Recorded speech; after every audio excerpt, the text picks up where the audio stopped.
Hi hello மக்களே, எப்படி இருக்கிறீங்க? இயேசுவின் நாமத்தினாலே எல்லாரும் நல்லா இருக்கீங்கன்னு நம்புறேன். கர்த்தருக்கே மகிமை உண்டாவதாக.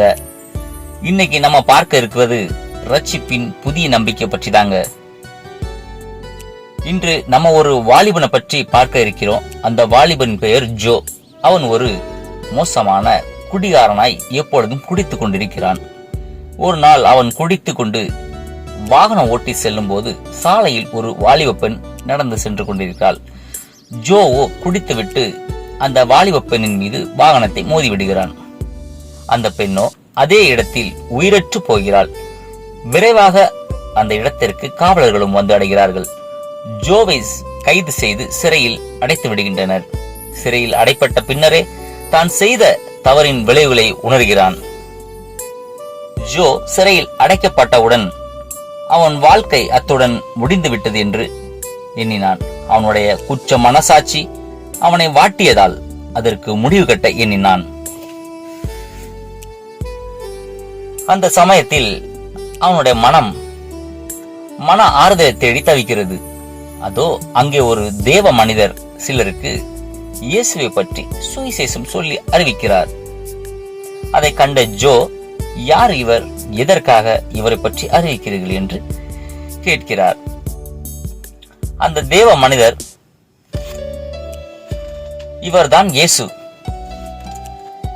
அவரை பற்றி நான் உனக்கு சொல்லுகிறேன் என்று ஜோவுக்கு அறிவிக்கிறார். அவர் நம் பாவங்களை போக்கி நம்முடைய சாபங்களை போக்க வந்த வல்லவர், அகில அண்டங்களையும் படைத்தவர். இப்படியாக ஜோவுக்கு இயேசுவை பற்றி அறிவிக்கிறார். ஜோவோ இயேசுவை ஏற்றுக்கொள்கிறான். ஒரு வாலிப பெண்ணின் மரணத்திற்கு காரணமான ஜோவுக்கு 12 ஆண்டுகள் சிறை தண்டனை விதிக்கப்பட்டது. அவனுடைய அந்த தண்டனை காலத்தில் தன்னோடு சிறையில் இருந்த மற்ற கைதிகளுக்கு தன்னால் இயன்ற சேவையை செய்து இயேசுவின் அன்பை குறித்தும் மன்னிப்பை குறித்தும் நற்செய்தியை பகிர்ந்து கொண்டான். கடைசியாக அவன் சிறையில் இருந்து விடுதலையான போது அந்த வாலிப பெண்ணின் குடும்பத்தை சந்திக்க எண்ணினான். அந்த பெண்ணின் அப்பா, அம்மா மற்றும் சகோதரன் அனைவரும் ஜோவுடைய மனமாற்றத்தை கண்டு ஆச்சரியப்பட்டு அவர்களுடைய மகளின் உயிரை பறித்த அவனை மன்னித்தார்கள். இயேசுவின் மன்னிப்பை நாம் நாடுகையில் நமக்கு உண்டாகும் மாற்றத்தின் ஆழத்தை எண்ணி பாருங்கள். அதைதான் பவுலும் கூறுகிறார். பழையவைகள் ஒளிந்து போயின, எல்லாம் புதிதாயின என்று 2 கொரிந்தியர் 5:17. அந்த புதிய வாழ்க்கையில் தேவனோடு நம்மை ஒப்புரவாக்கிய வல்லமையை நாம் அனுபவிக்கிறோம். அதுவே நம்முடைய உடைந்து போன வாழ்க்கையை நம்பிக்கையின் வாக்குத்தத்தமாய் மாற்றும்.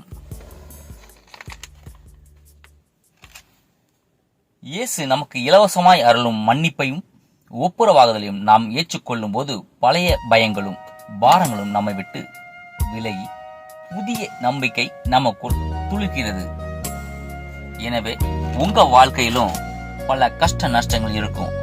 நீங்க அதை நினைத்து மனம் வருடாமல் இயேசுவை பற்றி தெரிந்து கொண்டு நீங்களும் சொந்த இரட்சகராக இயேசுவை ஏற்றுக்கொள்ளுங்க. உங்க வாழ்க்கையிலும் நீங்களும் சந்தோஷமா இருங்க. ஆமென். Praise the Lord.